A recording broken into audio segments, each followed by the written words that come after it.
એક દશક પહેલા વર્ષ 2015માં ગુજરાતભરના પાટીદાર સમાજના યુવાનોએ પોતાની પીડા અને પોતાની માંગણીઓ સરકાર સુધી પહોંચાડવા માટે પાટીદાર અનામત આંદોલનના નામથી એક આંદોલન કર્યું. સમાજના મારા સહિત લાખો કરોડો યુવાનોની એવી માંગણી હતી કે પાટીદાર સમાજના પાછળ રહી ગયેલા આર્થિક રીતે અને ગ્રામ્ય વિસ્તારોમાં રહેતા યુવાનો યુવતીઓને શિક્ષણ અને રોજગારની તકોમાં અન્યાય થઈ રહ્યો છે અને માટે પાટીદાર સમાજને અનામત આપવા બાબતે કંઈક વિચારવું જોઈએ. આવી માંગણી સાથે પાટીદાર અનામત આંદોલનની શરૂઆત થઈ. હજારો યુવાનો સ્વયંભૂ આ આંદોલનમાં જોડાયા અને શાંતિપૂર્ણ રીતે મહિનાઓ સુધી રેલીઓ, સભા, સરઘસ આ બધું નીકળ્યું. કોઈ પણ જાતની હિંસા નહીં, કોઈ પણ જાતનો ઉશ્કેરાટ નહીં, માત્ર પોતાની વ્યાજબી વાત વ્યાજબી રીતે શાંતિપૂર્ણ રીતે સરકાર સુધી પહોંચાડવામાં આવતી હતી. અને જીએમડીસી ગ્રાઉન્ડ ઉપર એક વિશાળ જનસભાનું આયોજન કરવામાં આવ્યું હતું અને આ સભાની અંદર શાંતિપૂર્ણ રીતે કરોડો લોકો પાટીદાર સમાજના જોડાયા અને આ શાંતિપૂર્ણ સભા પૂરી પણ થઈ. શાંતિપૂર્ણ રીતે પૂરી થયેલી સભામાંથી લોકો જ્યારે પાછા જતા હતા, પાટીદાર સમાજના આગેવાનો, યુવાનો, વડીલો, ત્યારે એમની ઉપર લાઠીચાર્જ કરવામાં આવ્યો. જીએમડીસી ગ્રાઉન્ડ ઉપર લાઠીચાર્જ, પછી ગોળીબાર કરવામાં આવ્યો અને 14 જેટલા પાટીદાર સમાજના નિર્દોષ વ્યક્તિઓને ગોળીઓ મારી દેવામાં આવી. ગુજરાતના ઇતિહાસની સૌથી કલંકિત ઘટના આ પાટીદાર આંદોલન દરમિયાન ગોળીઓ મારી એ ઘટના બની છે. સરકાર ઉઠીને ગોળીઓ કેવી રીતે મારી શકે? આ કોઈ અંગ્રેજો નથી, આ કોઈ ભારત પાકિસ્તાનનું યુદ્ધ નથી. આ આપણા જ દેશના, આપણા જ રાજ્યના, આપણા જ પોતાના યુવાનો છે, જે યુવાનો ક્યારેક ભાજપ માટે ચૂંટણીઓમાં કામ કરતા હતા, ભાજપનો પ્રચાર કરતા હતા, બૂથમાં બેસતા હતા. એવા જ લોકો ઉપર ભાજપની સરકારે ગોળીઓ ચલાવી, જાણે કે બે દેશ વચ્ચે યુદ્ધ થઈ ગયું હોય. એ વખતના નેતા, હાલના ભાજપના ધારાસભ્ય હાર્દિક પટેલ સહિત હાલના ભાજપમાં જોડાયેલા બધા જ આંદોલનકારીઓએ એક સ્વરે એવું કહેતા હતા કે જનરલ ડાયરના ઈશારે આ ગોળીબાર કરવામાં આવ્યો છે. મુખ્યમંત્રી આનંદીબેન હતા, નીતિનભાઈ હતા અને સમાજ એવું માનતો હતો કે કદાચ સમાજના નાતે મુખ્યમંત્રી કે નાયબ મુખ્યમંત્રી આવું કામ ન કરે, કંઈ પણ ઘટના બને, પણ સમાજના દીકરા દીકરીઓ ઉપર ગોળી ચલાવવાનું કામ નીતિનભાઈ કે આનંદીબેન કરે નહીં, આવું માન્યતા એ વખતે હતી. અને આજે 10 વર્ષ પછી નીતિનભાઈ પટેલે એ વાતનો ખુલાસો કર્યો છે. નીતિનભાઈ અમારા સમાજના પીઢ આગેવાન છે, અમારા સમાજના નેતા છે, એમણે અમારા સમાજને ખૂબ નેતૃત્વ પૂરું પાડ્યું છે. પહેલા તો હું એમનો આભાર માનીશ કે કંઈ વાંધો નહીં, મોડા તો મોડા, પણ સત્ય કબૂલ્યું અને સત્ય સમાજની સામે મૂક્યું, એ બદલ નીતિનભાઈ સાહેબને હું આભાર માનીશ કે સત્ય તો સત્ય છે. 10 વર્ષ વહેલા કે 10 વર્ષ મોડા લોકો સમક્ષ આવ્યું કે આ ગોળીઓ મારવાનો આદેશ દિલ્હીના જનરલ ડાયરે કરેલો. હાર્દિક પટેલ એ વખતે ખૂબ કહેતા હતા અને તમામ આંદોલનકારીઓ કહેતા હતા કે જનરલ ડાયરના ઈશારે આ ગોળીઓ મારવામાં આવી.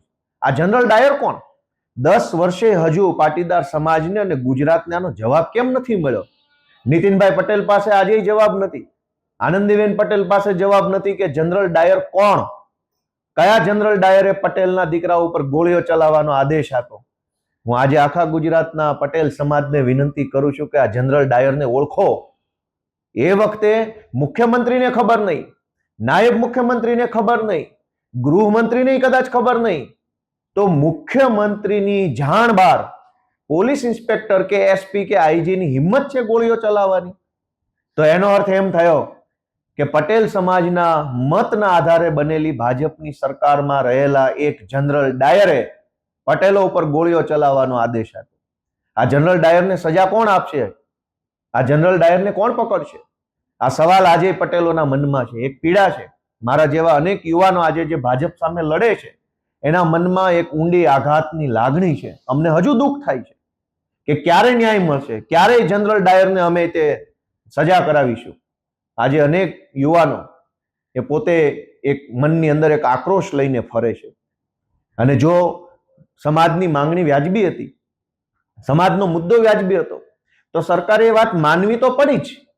પણ પાટીદાર અનામત આંદોલનનો હાથો બનાવી, ઉપયોગ કરી એની અંદર ષડયંત્રો કરી કોઈ જનરલ ડાયરે એ વખતની સરકાર ઉથલાવવાનું કામ કર્યું હોય એવું મારું માનવું છે. એટલે જનરલ ડાયરે નિર્દોષ યુવાનોને ગોળીઓ મરાવી, જનરલ ડાયરે પાટીદાર અનામત આંદોલનનો દુરુપયોગ કર્યો અને આ જનરલ ડાયરે આખા ગુજરાતને ડિસ્ટેબિલાઇઝ કરવા માટેનું કામ કર્યું છે. એ ગુજરાતની જનતા હવે જાણી ચૂકી છે. નીતિનભાઈએ કાલે કબૂલ્યું પોતાના ઇન્ટરવ્યુમાં જાહેરમાં કે નીતિનભાઈએ એસપીને ફોન કર્યો તો એસપી એમની વાત માનતા નહોતા. એસપીની આવી ઓકાત, એસપીની આ હિંમત કે સરકારના નાયબ મુખ્યમંત્રીને પણ ગાંઠે નહીં. એનો અર્થ એમ થયો કે આ સરકાર એ વખતે પણ અને ત્યારથી લઈને આજ સુધી ખાલી કહેવા પૂરતા નામના મોહરાઓ જ છે.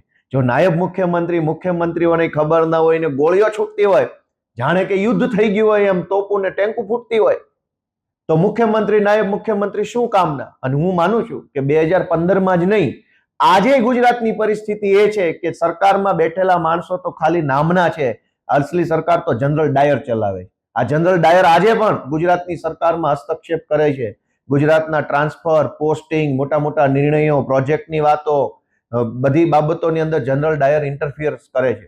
એટલે આ જનરલ ડાયરને ગુજરાતની સૌ જનતા ઓળખે, પાટીદાર સમાજ ઓળખે અને પાટીદાર અનામત આંદોલન સમિતિ સાથે જોડાયેલા સૌ યુવાનો આ જનરલ ડાયરને ઓળખે એવી હું તો વિનંતી કરું છું. આજે પણ અમારા બધાના મનમાંથી જે યુવાનો પાટીદાર અનામત આંદોલન સાથે જોડાયા હતા એ યુવાનોના મનમાંથી આજે પણ એ વાતનું દુઃખ ઓછું નથી થયું. હું તો ત્યાં સુધી માનું છું કે ભાજપમાં જોડાયેલા લોકોના મનમાં પણ કદાચ જનરલ ડાયરને એક વખત સજા કરાવવાનો સહેજ અંદર મનમાં ખ્યાલ હોઈ શકે. અંતે તો બધા સમાજના માણસો છે, સમાજ માટે લડ્યા છે, કામ કર્યું છે. કોઈ મજબૂરીમાં, કોઈ સંજોગોમાં જનરલ ડાયરના ચરણે થવું પડ્યું, પણ આ જનરલ ડાયર ખૂની, હિંસક માણસ, ગોળીઓ કરાવનારા માણસને સજા અપાવવા માટે અમે બધા હજુ બેઠા છીએ. અમને પૂરો વિશ્વાસ છે કે ઈશ્વર અમને શક્તિ આપશે, અમારો સમાજ અમને એક વખત સાથ આપશે અને જેણે ગોળીઓ મારી છે એ જનરલ ડાયરને જીવતે જીવ એક વખત અમે સજા અપાવવાનું કામ કરશું. જનરલ ડાયરને આખું ગુજરાત ઓળખે છે. હાર્દિક પટેલે પોતે જ પોતાના શબ્દોથી કીધેલું છે ભાજપના ધારાસભ્ય જનરલ ડાયર કોણ છે. હાર્દિક પટેલ જ્યારે ભાજપમાં નતા ત્યારે એને સ્પષ્ટ નામ જોગ કીધું છે કે જનરલ ડાયર કોણ છે. એ પોતે ઓળખે છે. આજે એ જનરલ ડાયરની સાથે છે એ વાત અલગ છે, પણ જનરલ ડાયર જેને ગોળીઓ મરાવી છે એને આખું ગુજરાત ઓળખે છે. અમે એને હાર્દિક ક્યાં અલગ હતા આંદોલનમાં?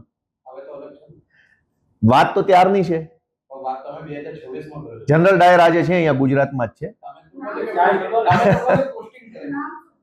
સારા માણસોના નામ લેવાના હોય, જનરલ ડાયરોના નામ ના લેવાના હોય. જે દિવસે અમારી સરકાર બની ત્યારે ખુલ્લેઆમ સજા કરશું ત્યારે તમે જોશો કે આ જનરલ ડાયર હતો. કોઈ સત્તામાં એવડી મોટી તાકાત નથી કે લોકોને અન્યાય કરી શકે. ક્ષણિક ઘડીક થોડોક સમય માટે આજ એનો સમય છે. એને ગોળીઓ મારી, કાલ અમારી સરકાર આવશે, જનરલ ડાયરને બતાવશું કે સત્તામાં તાકાત નથી, તાકાત જનતામાં છે.